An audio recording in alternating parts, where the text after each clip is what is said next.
Sometimes you spend all day making something, and right when you're done,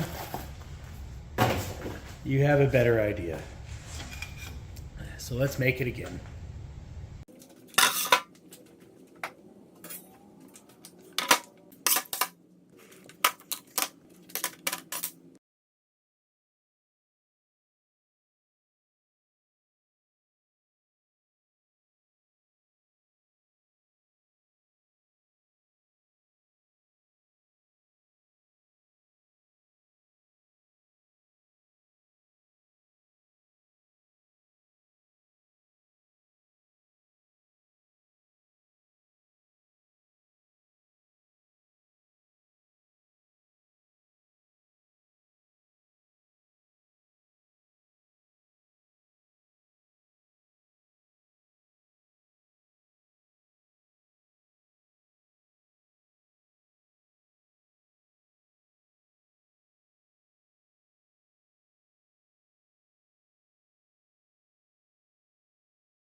So here's the first version of the countershaft I made. Countershaft, jack shaft, people call them both. It's also pretty common with people who use treadmill motors to power something. To give you an idea of what we're working with, you have a belt that goes from the little pulley to the big pulley, the shaft that powers the little pulley, which powers the bigger pulley on the machine.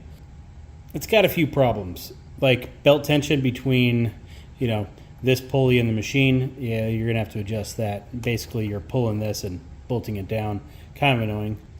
Then you have a similar problem between the big pulley and the little pulley here. There's no belt tensioning. So usually what I've seen people do is they're not using a piece of wood to hold it up like I am.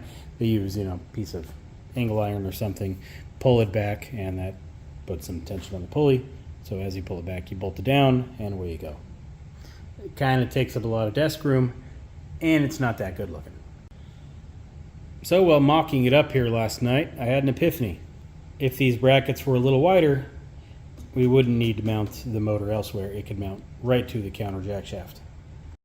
So, cue version 2 of my stand.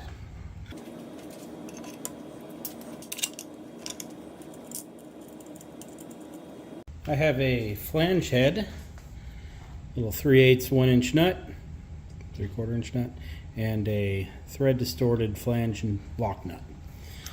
That will go right down in there.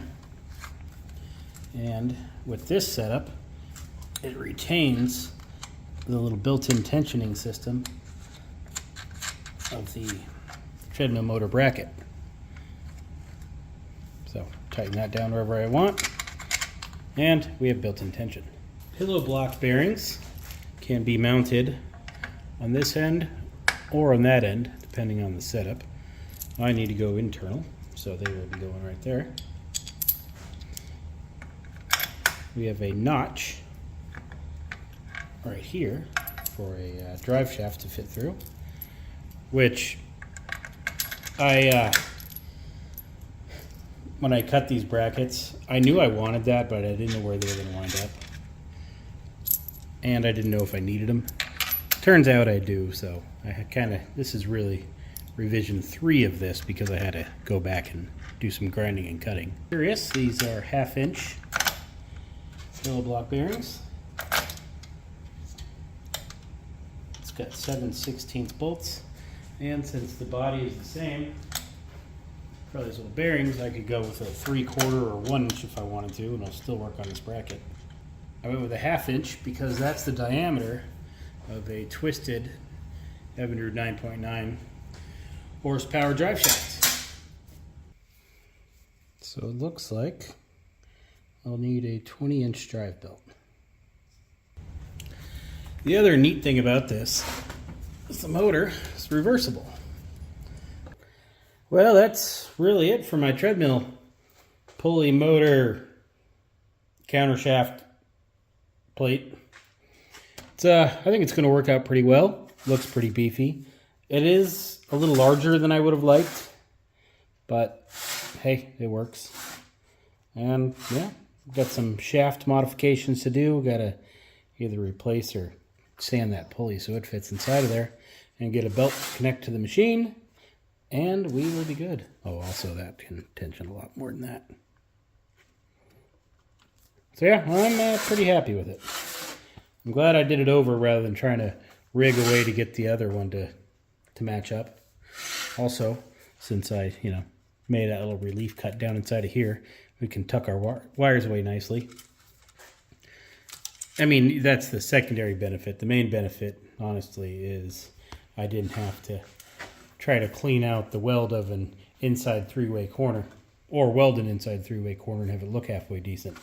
So that little design feature, allows things to pass through and makes the welds look just that much better.